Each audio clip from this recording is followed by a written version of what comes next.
तो America deal चाहता है या जंग चाहता है? जी हां, पीछे कुछ घंटों में यानी 24 से 36 घंटों में जिस तरह से अमेरिका ने हमले ईरान पर किए, उसके बाद तो यही लगता है कि क्या वाकई अमेरिका बातचीत चाहता है या फिर वो शुरुआत से मन बनाकर उसने रखा है कि वो ईरान पर हमले करेगा, वो जंग की तरफ आगे बढ़ेगा। नमस्कार, मैं हूं नीलू।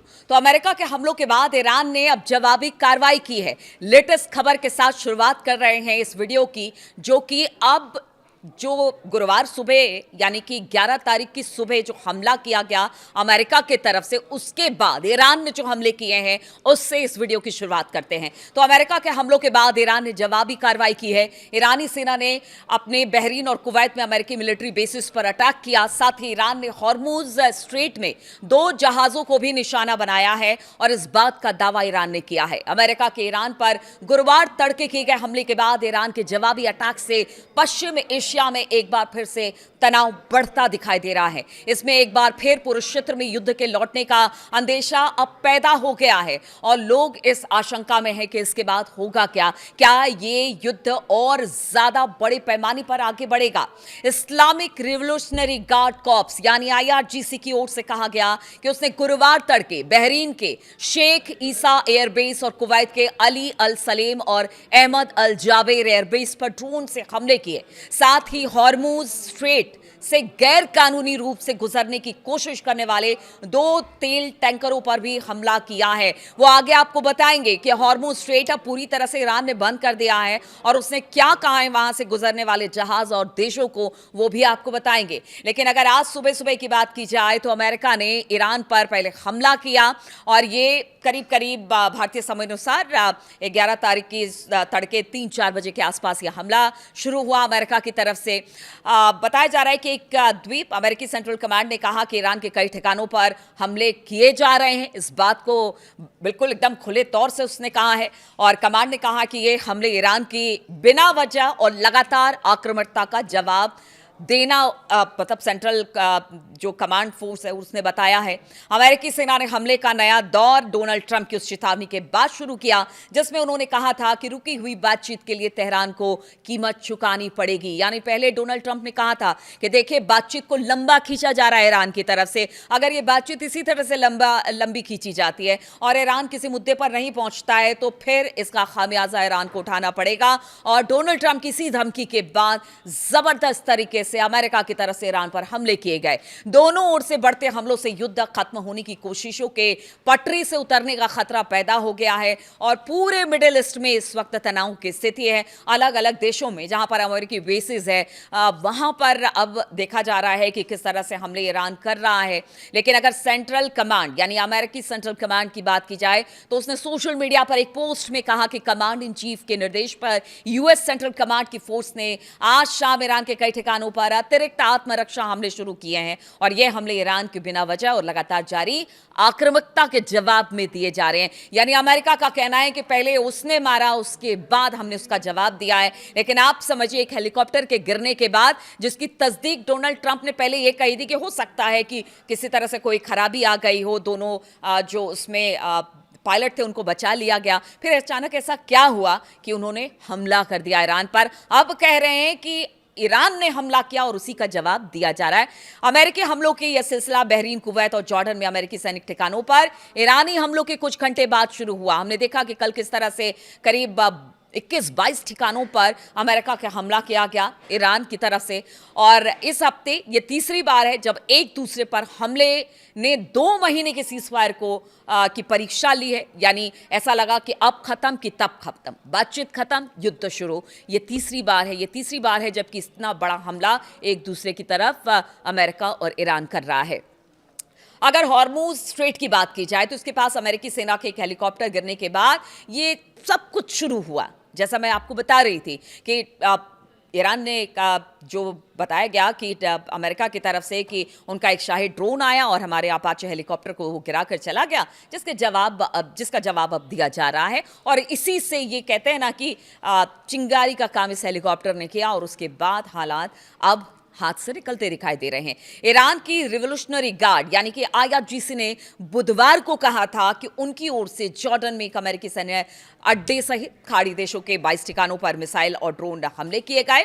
जिस तरह का दावा था वो तस्वीरें भी आई। ईरान ने इन हमलों को हॉर्मुज स्ट्रेट के आसपास अमेरिकी सैन्य हमलों के जवाब में कार्रवाई बताया। मतलब आप सोचिए कि अब अगर इस पूरे मामले को देखा जाए, जब तीसरी बार है कि सीजफायर बिल्कुल खतरे में आ गया है, तो एक अपाचे गिरता है अमेरिका का, अमेरिका ईरान पर हमले करता है, फिर उसके जवाब में ईरान अमेरिका के 22 ठिकानों पर हमला करता है। आज सुबह फिर बताया जाता है कि अमेरिका ने ईरान के कई शहरों पर हमला किया और उसके बाद कुछ देर के बाद ही ईरान ने भी बताया कि हमने भी कुछ कार्रवाई की है, हमने भी हमले किए हैं ईरानी एयरबेसेस पर और कुछ जो हॉर्मुज से गुजरने वाले जहाज थे उनको भी टारगेट किया। यानी पिछले 36 घंटे में ये 3-4 इंसिडेंट एक के बाद एक आया है, जिसके बाद स्थिति बहुत बदतर हो गई है। ईरान के खाड़ी देशों में अगर बात की जाए तो अमेरिकी हितों पर हमलों के बाद डोनाल्ड ट्रंप ने कड़ा रुख अपनाने का संकेत देते हुए तेहरान को धमकी दी थी, लेकिन कहां ईरान इस धमकी को मानने वाला है। उन्होंने अमेरिकी मीडिया से बात करते हुए कहा कि अगर तेहरान जल्द किसी समझौते पर नहीं पहुंचता है तो अमेरिका उसके महत्वपूर्ण बुनियादी ढांचों को निशाना बना सकता है। अब देखिए कि पहले भी ये बात कह चुके थे कि उनके बिजली प्लांट को निशाना बनाया जाएगा, उनके गैस सप्लाई पाइपलाइन को निशाना बनाया जाएगा, बहुत सारी बातें थी और एक बार फिर से उस बात को दोहराया कल ट्रंप ने। डोनाल्ड ट्रंप ने कहा कि ईरान ने समझौते के लिए बातचीत में बहुत अधिक समय गंवा दिया है, अब उसे इसकी कीमत चुकानी होगी। तो ये ट्रंप की 37वीं 38वीं पता नहीं कितनी धमकी है जो ईरान को मिल चुकी है, लेकिन ईरान है कि अपने हितों को लेकर, और उसका कहना है कि जिसमें ईरान का हित है उसको लेकर किसी तरह की कोई कॉम्प्रोमाइज नहीं की जाएगी, और इस वजह से ट्रंप बार बार इस तरह की धमकी दे रहे हैं। ट्रंप ने दावा किया कि ईरान की मिलिट्री, नेवी और एयरफोर्स पूरी तरह से तबाह हो चुके। ये तो आप सोचिए कि मतलब फरवरी में हमला शुरू हुआ, उसके 10 दिन बाद से ये कह रहे हैं ट्रंप की देखिए हमने पूरे उनके नेवी और एयरफोर्स को खत्म कर दिया। फिर आखिर कहां से इतनी ताकत ईरान जुटा रहा है कि आपके एयरबेसेस को निशाना बना रहा है? इस बात का भी जवाब ट्रंप को देना होगा कि आखिर क्या वजह है कि इस तरह से पूरी दुनिया को आपने युद्ध में झोंक रखा है और समय समय पर जब भी इस तरह से युद्ध की स्थिति बनती है तो उसके बाद पूरी दुनिया हिल जाती है। ईरान को ट्रंप की धमकी के कुछ घंटे बाद ही अमेरिकी सेना ने हवाई हमले शुरू कर दिए। दूसरी ओर अगर ईरान की बात की जाए तो ईरान लगातार कहता रहा है कि वो अमेरिका के हमलों और धमकियों से नहीं झुकेगा। ईरान ने अमेरिका की किसी भी सैन्य कार्रवाई का जवाब देने की बात कही है और वो अब भी दे रहा है। अभी तक उसने ऐसा करके दिखाया है, उसने हर हमले का जवाब हमले से दिया है। ऐसे में दोनों देशों के बीच बातचीत के जरिए समाधान की उम्मीद अब फीकी पड़ती दिखाई दे रही है। ईरान के राष्ट्रपति मसूद पेजेश्कियान की बात करें तो उन्होंने एक्स पर एक पोस्ट किया। उन्होंने लिखा कि जरूरी इंफ्रास्ट्रक्चर लोगों के जीवन रेखा होती है। ट्रांसपोर्ट नेटवर्क से लेकर बिजली और पानी इंडस्ट्री तक लोगों को निशाना बनाने की धमकी ताकत का प्रदर्शन नहीं, बल्कि किसी देश के संकल्प के सामने हताशा की निशानी है। यानी वो अमेरिका को हताश बता रहे, ट्रंप को हताशा में उठाया हुआ कदम बता रहे हैं जो अमेरिकी हमला कर रहा है ईरान पर, या फिर उनके बेसिक इंफ्रास्ट्रक्चर को निशाना बनाने की ट्रंप बात कर रहे हैं, उसको पेजेश्कियान ने हताशा बताया है अमेरिका के। तो इधर अमेरिका की धमकी का जवाब दिया जा रहा है और अब खबर मिल रही है कि ईरान ने हॉर्मुज स्ट्रेट को पूरी तरह से बंद कर दिया है। ईरान के शीर्ष संयुक्त सैन्य कमान ने गुरुवार को इसका ऐलान कर दिया। ईरानी सेना ने कहा कि किसी भी तेल टैंकर या फिर कमर्शियल जहाज को इस समुद्री गलियारे से जाने की अब बिल्कुल इजाजत नहीं दी जाएगी। तो देखिए लग रहा था कि यहां से हालात बेहतर होंगे, दुनिया भर में जो गैस और तेल की किल्लत है वो खत्म होगी, धीरे धीरे कर एक कॉरिडोर बनाकर जहाजों को जाने का रास्ता दिया जा रहा था। लेकिन ट्रंप और अमेरिका के हमले के बाद अब पूरी तरह से आईआरजीसी ने कह दिया है कि ये जो हॉर्मुज स्ट्रेट है ना, जहां से आप अपने तेल और गैस के जहाज लेकर जाते हैं, वो बिल्कुल बंद कर दिया जाएगा। अब वो किसी के लिए नहीं खुलेगा। कमान की ओर से जारी बयान में कहा गया कि जो जहाज हॉर्मुज से गुजरने की कोशिश करेगा उसको निशाना बनाते हुए गोली चलाई जाएगी, और ऐसे में यहां से गुजरने वाले जहाजों की सुरक्षा की जिम्मेदारी खुद उन देशों की होगी जिनके जहाज यहां से निकलेंगे। अमेरिका के हमलों के बाद ईरान ने हॉर्मुज स्ट्रेट को बंद करने की अब पूरी तरह से घोषणा कर दी है, जिससे अब पश्चिम एशिया में युद्ध फिर से फैलने के संकेत अब साफ तौर से दिखाई दे रहे हैं, और साथ ही साथ तेल और गैस की कीमतों में उछाल आने का खतरा पैदा हो गया है। हॉर्मुज बंद होने से दुनिया के बड़े हिस्से में खाड़ी देशों से तेल और गैस की आपूर्ति जो होती है वो पूरी तरह से रुक जाएगी। भारत भी इसमें सीधे तौर पर प्रभावित होता दिखाई दिखाई देगा। ऐसे में भारत में तेल गैस संकट अब आने वाले दिनों में हो सकता है कि अगर यहां से स्थिति नहीं सुधरी तो फिर और बढ़ सकता है। अमेरिकी सेना ने बुधवार रात को ईरान के खिलाफ नए सिरे से हमले शुरू किए।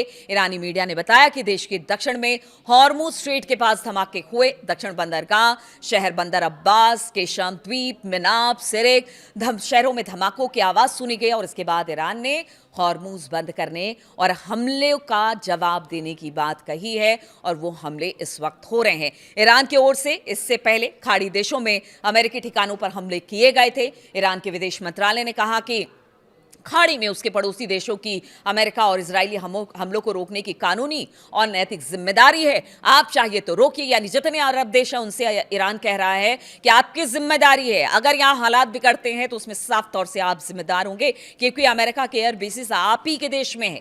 खाड़ी देशों को अपनी जमीन या सुविधाओं का इस्तेमाल ईरान के खिलाफ होने से रोकना होगा, तभी जाकर कुछ फैसला हो सकता है इस युद्ध का। ईरान ने हॉर्मुज बंद करने का ऐलान अब कर दिया है। वहीं दूसरी ओर अमेरिकी सेना का कहना है कि कमर्शियल जहाज हॉर्मुज स्ट्रेट से गुजरना जारी रखे हुए हैं। अमेरिकी सेना ने एक्स पर कहा कि हॉर्मुज से जहाजों का आना जाना जारी है, लेकिन ईरान ने जो कहा है उसके बाद क्या। और कल जिस तरह से कुछ जहाजों को टारगेट, यानी आज तड़के जिस तरह से अमेरिका का हमला हुआ उसके बाद हॉर्मुज को बंद करने की ईरान ने बात कही और साथ ही साथ कुछ जहाजों को टारगेट करने की बात भी कही है। तो ऐसे में क्या अमेरिका इन जहाजों को सुरक्षित रख पाएगा?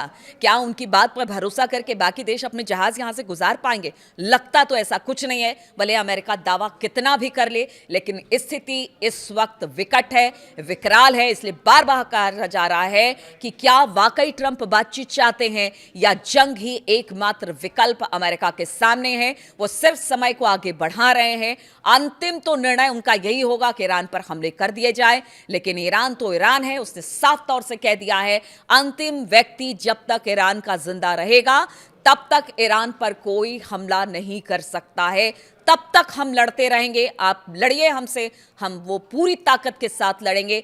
हमारे साथ हमारी पूरी आवाम है, हमारे सारे लोग हैं। इसलिए अमेरिका को समझना होगा कि युद्ध रोकना है तो अपने तेवर को ढीले करे, बातचीत का रास्ता अख्तियार करे। ईरान लगातार कहता रहा है कि वो बातचीत के मंच पर बैठने को तैयार है, लेकिन बातचीत को बातचीत की तरह रखे। एक तरफ बातचीत और दूसरी तरफ हमला करके आप ईरान को खत्म नहीं कर सकते हैं। तो स्थिति इस वक्त पूरे मध्य पूर्व एशिया की बात की जाए, इन मिडिल ईस्ट की बात की जाए तो इस वक्त तनावपूर्ण बना हुआ है। अब देखना होगा कि हमले के जवाब में हमला शुरू हो चुका है, तो क्या अब ये धीरे धीरे युद्ध जो है वो आगे बढ़ता हुआ दिखाई देगा और यहां से स्थिति अगर बिगड़ती है तो पूरी दुनिया में इसका असर देखने को मिलेगा। बहुत बहुत शुक्रिया मेरे साथ इस वीडियो में शामिल होने के लिए। तब आप अपडेट्स लेकर मैं आपके सामने आती रहूंगी।